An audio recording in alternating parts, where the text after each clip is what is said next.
CM Siddaramaiah ನೈತಿಕತೆ ರಾಜಕಾರಣಿಯಾಗಿದ್ದರೆ ಮೊದಲು ರಾಜೀನಾಮೆ ಕೊಡಬೇಕು. ಧಾರವಾಡ ಜಿಲ್ಲೆಯ ಬಿಜೆಪಿ ಯುವ ಮುಖಂಡ ಜಯತೀರ್ಥ ಕಟ್ಟಿ ಹೇಳಿಕೆ. ಕ್ರಾಂತಿ ಸಮಾಚಾರದಲ್ಲಿ ಬಿಜೆಪಿ ಮುಖಂಡ ಆಗ್ರಹ.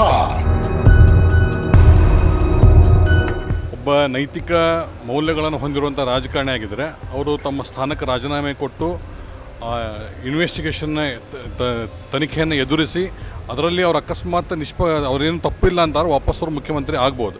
ಆದರೆ ಇಷ್ಟು ಭಂಡತನ ತೋರಿಸ್ತಾ ಇದ್ದಾರಲ್ಲ ಮುಖ್ಯಮಂತ್ರಿಗಳು.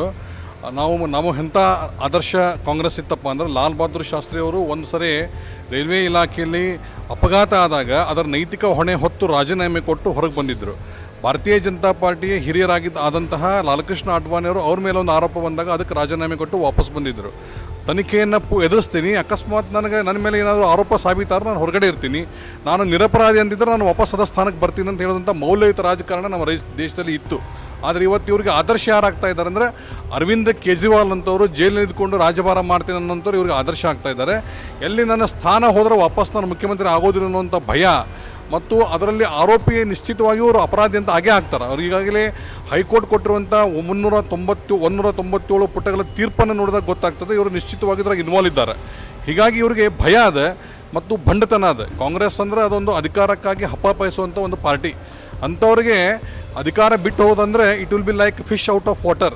ಹೀಗಾಗಿ ಇವರು ನಮ್ಮ ಸಿದ್ದರಾಮಯ್ಯನವರು ನಾವು ಅಧಿಕಾರವನ್ನು ಬಿಡಲಿಕ್ಕೆ ತಯಾರಿಲ್ಲ. ಅದೇ ಯಡಿಯೂರಪ್ಪನವರ ಸಂದರ್ಭದಲ್ಲಿ ಅವ್ರಿಗೆ CBI ಎನ್ಕ್ವೈರಿ ಆಗಲಿಕ್ಕೆ ಬಂದಂಥ ಸಂದರ್ಭದಲ್ಲಿ ಅವ್ರು ಹೇಳಿದರು, ಒಬ್ಬ ಉನ್ನತ ಸ್ಥಾನದಲ್ಲಿ ಮುಖ್ಯಮಂತ್ರಿ ಆಗಿದ್ದಂತಹ ಸಂದರ್ಭದೊಳಗೆ ಯಡಿಯೂರಪ್ಪನವರು ಮುಖ್ಯಮಂತ್ರಿ ಆಗಿದ್ದರೆ ಅದು ತನಿಖೆ ನಿಷ್ಪಕ್ಷಪಾತವಾಗಿ ಆಗೋದಿಲ್ಲ, ಇವರು ರಾಜೀನಾಮೆ ಕೊಡಬೇಕಂತ ಹೇಳಿದರು.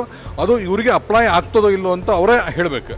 ಮತ್ತು ತಾವು ಅಧಿಕಾರ ಇದ್ದಾಗ ಒಂದು ಹೇಳೋದು, ಅಧಿಕಾರ ಇಲ್ಲದೇ ಇದ್ದಂತಹ ಮಾತನ್ನು ಒಂದು ಸಲ ಹೇಳೋದು ಏನದಲ್ಲ. ಇದು ಒಬ್ಬರಿಗೆ ಒಂದು ನ್ಯಾಯ, ಇನ್ನೊಬ್ಬರಿಗೆ ಒಂದು ನ್ಯಾಯ ನಿಮ್ಮ ದೇಶದಲ್ಲಿ ಕಾನೂನು ಒಪ್ಕೊಳ್ಳೋದಿಲ್ಲ. ಅದಕ್ಕೆ ಹೈಕೋರ್ಟ್ ಕೊಟ್ಟಿರುವಂಥ ತೀರ್ಪಿರ್ಬೋದು, ಕೆಳಹಂತ ಜನಪ್ರತಿನಿಧಿಗಳ ನ್ಯಾಯಾಲಯ ಕೊಟ್ಟಿರುವಂಥ ತೀರ್ಪನ್ನು ನೋಡಿದಾಗ ಅವರಿಗೆ ನಿಶ್ಚಿತವಾಗಿಯೂ ಕಾನೂನು ಎಲ್ಲರಿಗೂ ಒಂದೇ, ಅದನ್ನು ಅವರು ಒಪ್ಪಬೇಕು ಅಂತ ನಾವು ಎಲ್ಲರೂ ಕೂಡ ಆಗ್ರಹ ಮಾಡ್ತಿದ್ದಾರೆ. ಜನ ಇವರನ್ನು ಓಡಿಸ್ತಾರಂತ ನಾನು ಹೇಳ್ತೀನಿ. BJP ಜನಪರವಾದಂಥ ಹೋರಾಟದ ನಾವೆಲ್ಲ ಕೂಡ ಈಗಾಗಲೇ ಮಂಡಲ ಸ್ತರದಲ್ಲಿ ಅವರ ರಾಜೀನಾಮೆಗೆ ಆಗ್ರಹ ಮಾಡ್ತಾ ಇದ್ದೀವಿ. ಕಾನೂನಾತ್ಮಕ ಹೋರಾಟ ಅಂತೂ ಆಗಿಬಿಟ್ಟದು. ಕಾನೂನಾತ್ಮಕವಾಗಿ ಅವರು ಅಪರಾಧಿ ಅಂತ, ಅವರು ಆರೋಪಿ ಅಂತ ಆಗ್ಯಾರ. ಅವ್ರ ಮೇಲೆ ಇವತ್ತು ನಿನ್ನೆ FIR ಕೂಡ ಆಗ್ಯದ. ಅವರು ನೈತಿಕ ಹೊಣೆ ಹೊತ್ತು ರಾಜೀನಾಮೆ ಕೊಡಬೇಕು. ನಮ್ಮ ಹೋರಾಟ ಇದಕ್ಕೆ ಮುಂದುವರಿತದೆ.